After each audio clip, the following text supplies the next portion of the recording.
Hello, dear students. My name is Raju Singh, and this is lecture number 4 for +1 class chemistry book, chapter number 2, atomic structure. In the previous 3 lectures, we just introduced to the chapter. We talked about atoms, ions, their discovery, how the atom term is known, when the atom term was known, and the most important, subatomic particles which build the atom.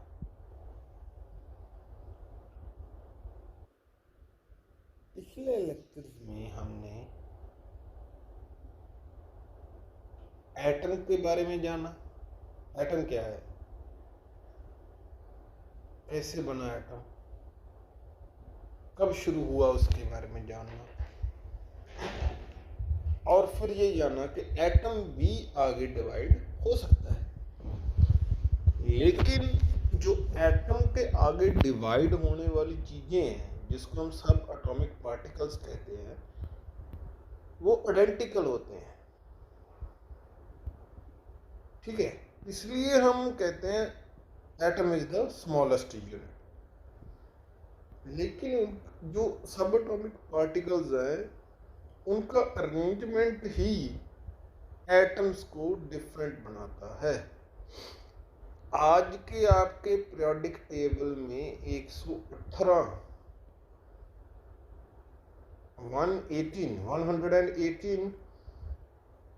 Atoms हैं, 118। ठीक है, ये आगे chapter भी आएगा, classification of periodic table, उसमें हम समझेंगे कि पीरियोडिक टेबल कैसे बना। तो मेन बात तो ये है कि एटम जो डिफरेंट है एक दूसरे से, वो उनके सब एटॉमिक पार्टिकल्स नहीं डिफरेंट, बस उनका अरेंजमेंट डिफरेंट है। वो भी हम बात करेंगे आगे जाकर। जैसे मैंने थोड़ा सा तो बता ही दिया था कि अगर किसी एटम का कोई एटॉमिक नंबर 1 है तो उसमें इलेक्ट्रॉन कितने हैं, 1, और प्रोटॉन भी कितने हैं, 1, और न्यूट्रॉन कितने हैं। न्यूट्रॉन को मैंने कहा था जो मास नंबर है वो प्रोटॉन प्लस न्यूट्रॉन के बराबर है। तो इस तरह से किया जाता है। ओके, तो आज का टॉपिक हम स्टार्ट करने लगे हैं एटॉमिक मॉडल्स। बेसिकली हम यहाँ पर 3 एटॉमिक मॉडल्स के बारे में बात करेंगे, और जो 4th मॉडल है जो आज की डे में चल रहा है उसके बारे में बात करेंगे। तो सबसे पहले एटॉमिक मॉडल, तो जैसे मैंने बात की, डाल्टन्स ने ये स्टार्ट किया था एटम के बारे में बोलना। डाल्टन ने स्टार्ट किया था कि जो सबसे छोटी इकाई है, the smallest unit is called atom. ये डाल्टन ने स्टार्ट किया था,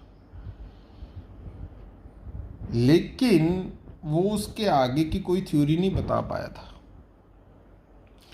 लेकिन जब सब एटॉमिक पार्टिकल्स की डिस्कवरी हुई तो ये पाया गया कि एटम के बीच पॉजिटिवली चार्ज पार्टिकल भी हैं, नेगेटिवली चार्ज पार्टिकल भी हैं, और न्यूट्रल भी हैं। जो नेगेटिवली चार्ज पार्टिकल है उन्हें इलेक्ट्रॉन कहा जाता है, जो पॉजिटिवली चार्ज है उन्हें प्रोटॉन कहा जाता है, न्यूट्रॉन है वो न्यूट्रॉन कहे जाते हैं। 3 सब एटॉमिक पार्टिकल्स। ओके, तो इसी बीच सबसे पहले जिसने एटॉमिक मॉडल के बारे में कहा वो था जे थॉमसन। जो सबसे पहला एटॉमिक का मॉडल जिसने बनाया, जे वही जे थॉमसन है, ऐसा आपको याद होगा अगर, जिसने charge to mass ratio electron का फाइंड आउट किया था, वही जे थॉमसन है। ये बहुत बड़े केमिस्ट थे। उन्होंने he proposed atomic model in 1898 that the atom possesses a spherical shape। जैसे मैंने पहले लेक्चर में कहा था कि आपको जो मानना पड़ेगा कि एटम है वो स्फेरिकल है,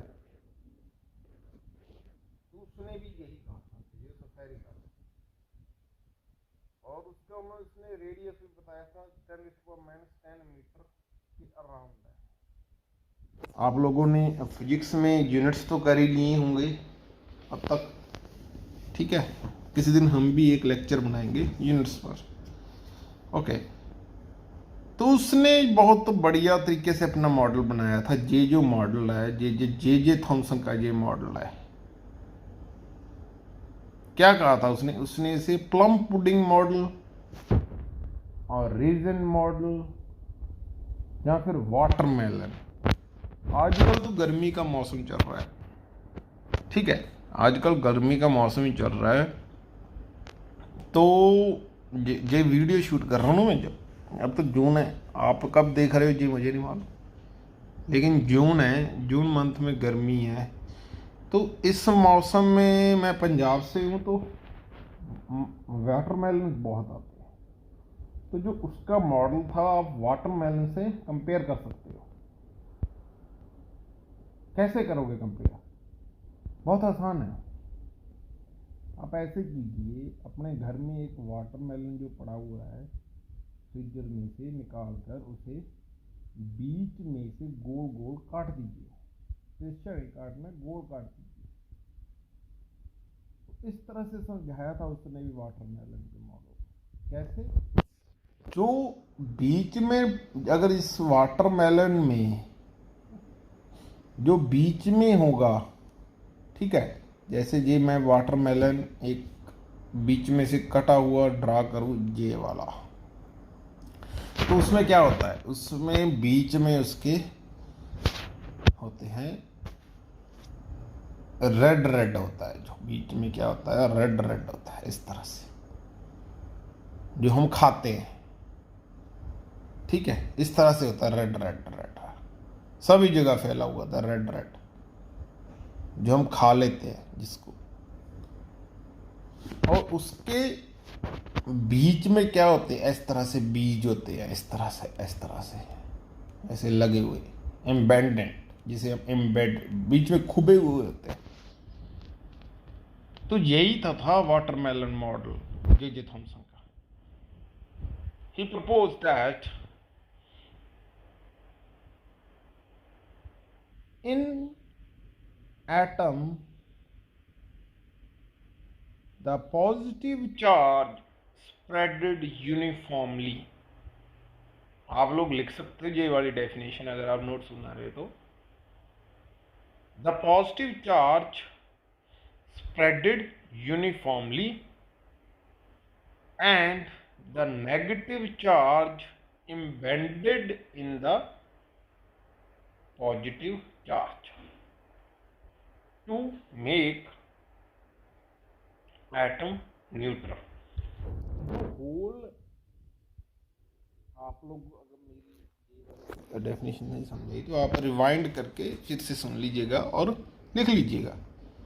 तो क्या है ये, क्या मॉडल है? उसने ये कहा कि जो नेगेटिव चार्ज, जो पॉजिटिव चार्ज है वो सारे एटम में फैला हुआ है, बिल्कुल यूनिफॉर्मली, यानी कि एकमात्र, एक समान सारे एटम में पॉजिटिव चार्ज फैला हुआ है, और नेगेटिव चार्ज उसमें खुबा हुआ है। जो नेगेटिव चार्ज है उसमें खुबा हुआ है, उसमें एम्बेडेड हुआ है जो पॉजिटिव चार्ज है। तो पॉजिटिव चार्ज यूनिफॉर्मली स्प्रेडेड है और नेगेटिव चार्ज एम्बेडेड है।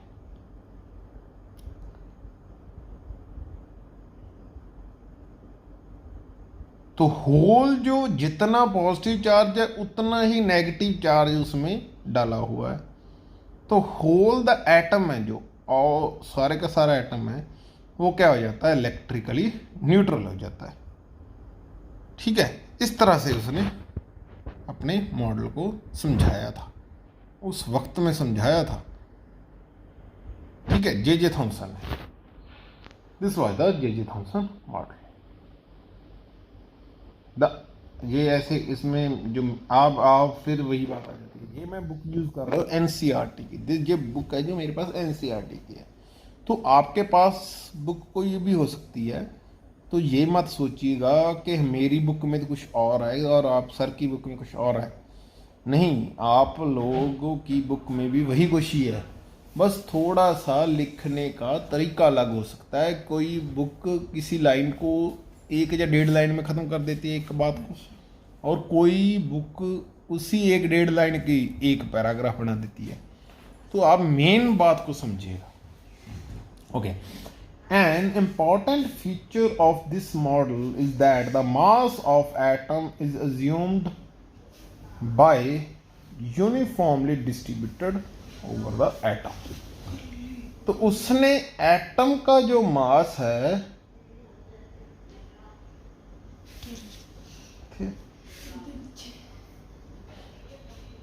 जो एटम का मास है वो पॉजिटिवली चार्ज, जो पॉजिटिव चार्ज यूनिफॉर्मली फैला हुआ है उसकी वजह से है। ठीक है, इस तरह से उसने होल द एटम न्यूट्रल को एक्सप्लेन कर दिया। बहुत बढ़िया मॉडल था, उसको नोबेल प्राइज तक मिला 1906 में। ठीक है, वो नोबेल प्राइज तो किसी और बात के लिए मिला था, लेकिन बहुत बढ़िया मॉडल था जे थॉमसन का। ठीक है, तो उसके बाद क्या हुआ, जे थॉमसन का मॉडल हिट हो गया। लेकिन मैं ये आपको बात बता दूं कि दुनिया इतनी आसान नहीं है जितनी आप लोग समझते हो। ठीक है, मैं बात बताऊंगा आपको एक। जैसे आप क्लास में पढ़ते हो, चलो अब तो ये आप ऑनलाइन पढ़ रहे हो मेरे से, लेकिन अगर आप जब क्लास में पढ़ते हो तो टीचर आपको कुछ बात बता देता है। जैसे मैंने अभी बता दी आपको, एटम के बारे में बता दी, तो आप लोग क्या कहते हो, आप तो इतने भोले हो कि आप उस बात को आंखें बंद करके सुन लेते हो और मान भी लेते हो, एक क्वेश्चन तक नहीं पूछते।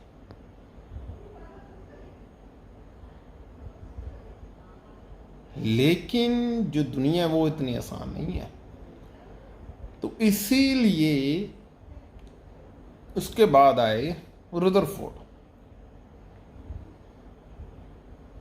रुदरफोर्ड जे थे, उन्होंने एक एक्सपेरिमेंट किया। क्या एक्सपेरिमेंट किया, उन्होंने एक अल्फा पार्टिकल्स लिए। ओके, मैंने लास्ट क्लास में भी कहा था कि अल्फा पार्टिकल्स क्या होते हैं। अल्फा पार्टिकल्स होते हैं, जो अल्फा पार्टिकल है वो हीलियम एटम के बराबर होते हैं और उन पर पॉजिटिव चार्ज होता है। तो पहले तो हम अल्फा पार्टिकल के बारे में समझेंगे। अल्फा पार्टिकल के बारे में समझने से पहले हमें ये समझना होगा कि रेडियो एक्टिव एलिमेंट्स के बारे में। अब मैं वो जो एटम वाला बात है वो मैं रोक रहा हूँ और मैं किसी और बात को शुरू कर रहा हूँ, that is radio active elements.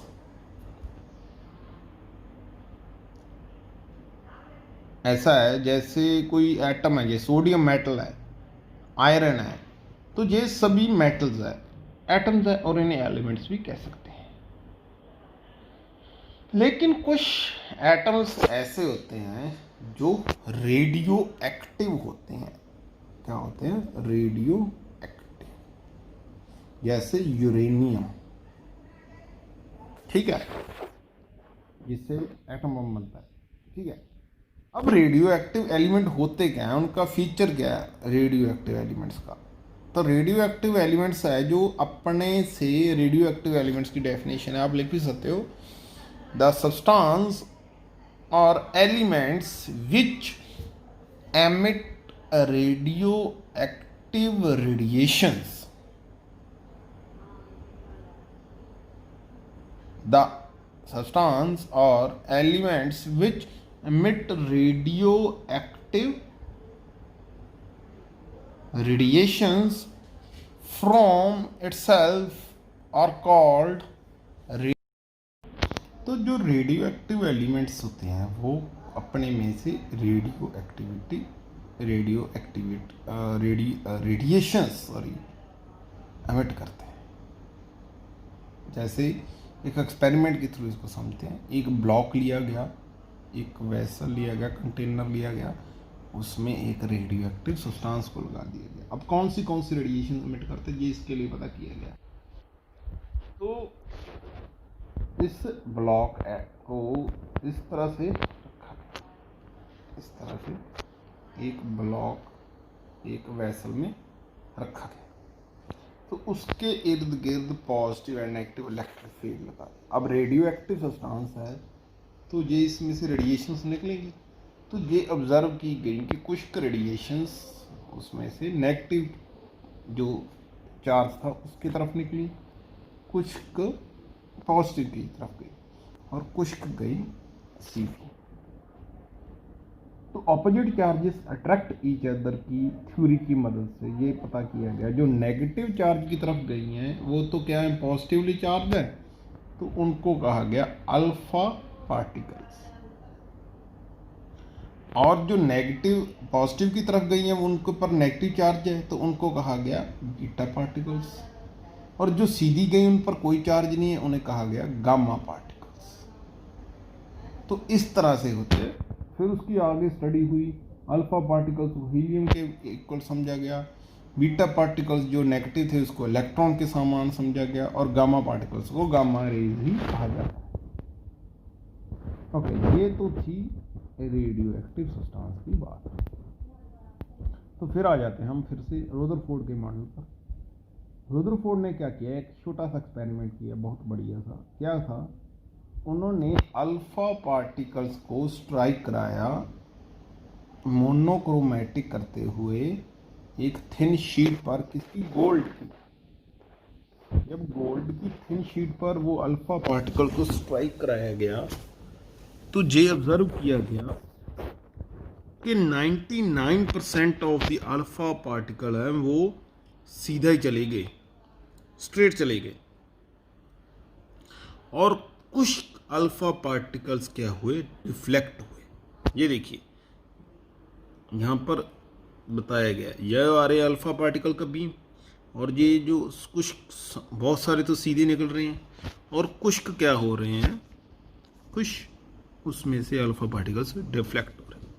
Means 99% जो अल्फा पार्टिकल्स थे वो स्ट्रेट हो गए, और सिर्फ कुछ alpha particles, very few particles क्या हुए,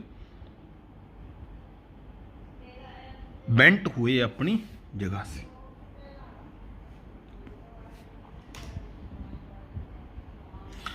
तो ये ऑब्जर्व किए गए, most of the alpha particle passed through gold undeflected, most small fraction क्या हुआ अल्फा पार्टिकल की, स्मॉल डिफ्लेक्शन शो की, और वेरी फ्यू ने क्या की, बैक ही हो गई, 100% बैक चले गए। तो उससे क्या ऑब्जर्वेशन निकलती है? पहली बात तो ये जो मॉडल था एटम के लिए बहुत बढ़िया था। कैसे? जो जे थॉमसन ने मॉडल बनाया था उसमें तो उसने कहा था कि जो सारा का सारा एरिया है वो पॉजिटिव चार्ज से भरा हुआ है, यूनिफॉर्मली स्प्रेडेड है पॉजिटिव चार्ज। लेकिन अब जब हम अल्फा पार्टिकल्स को पास करवाते हैं तो अल्फा पार्टिकल्स पर क्या होता है, मैंने पहले बता रखा है, अभी क्या होता है, पॉजिटिव चार्ज होता है। और अगर जिस गोल्ड की फॉइल में जो एटम है उसमें है पॉजिटिव चार्ज इतना भरा हुआ यूनिफॉर्मली स्प्रेडेड, तो वो पॉजिटिव चार्ज और पॉजिटिव चार्ज क्यों क्या करना चाहिए था, डिफ्लेक्ट करना चाहिए था, बेंट कर देना चाहिए था, मोड़ देना चाहिए था।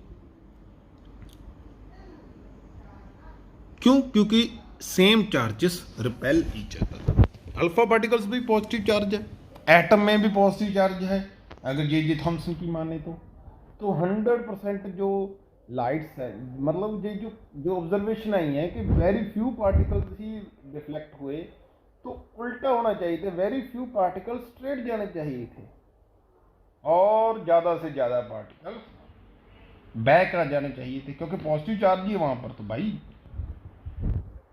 यहाँ से आकर जे थॉमसन का मॉडल ही खत्म हो गया।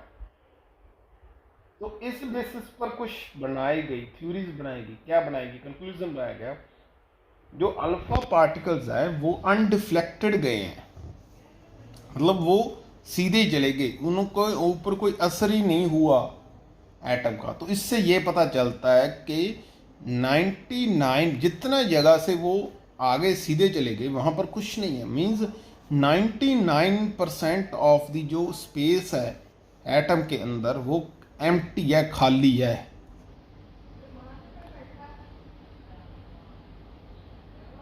ठीक है। और जो डिफ्लेक्ट हुए, डिफ्लेक्ट किसकी वजह से हुए हैं, पॉजिटिव चार्ज की वजह से। इसलिए ये माना गया कि बहुत थोड़ी सी जगह है जहां पर पॉजिटिव चार्ज है, सभी जगह स्प्रेडेड नहीं है, charge not spreaded through out, वो बहुत थोड़ी सी जगह में है जिसकी वजह से वहां से वापस आ गई।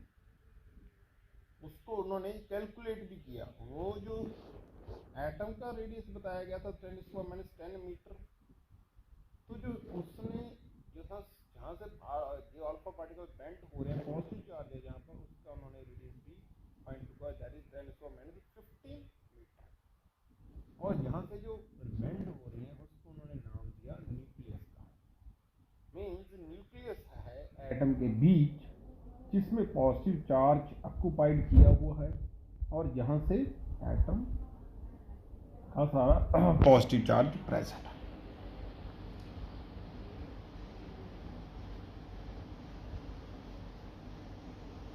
ये इसी तरह से है जो डिफरेंस है साइज ऑफ, अब साइज ऑफ एटम का जो बात की गई थी वो कही गई थी 10⁻10 मीटर के अराउंड है, और जो न्यूक्लियस की बात की गई वो 10⁻15 मीटर के अराउंड था।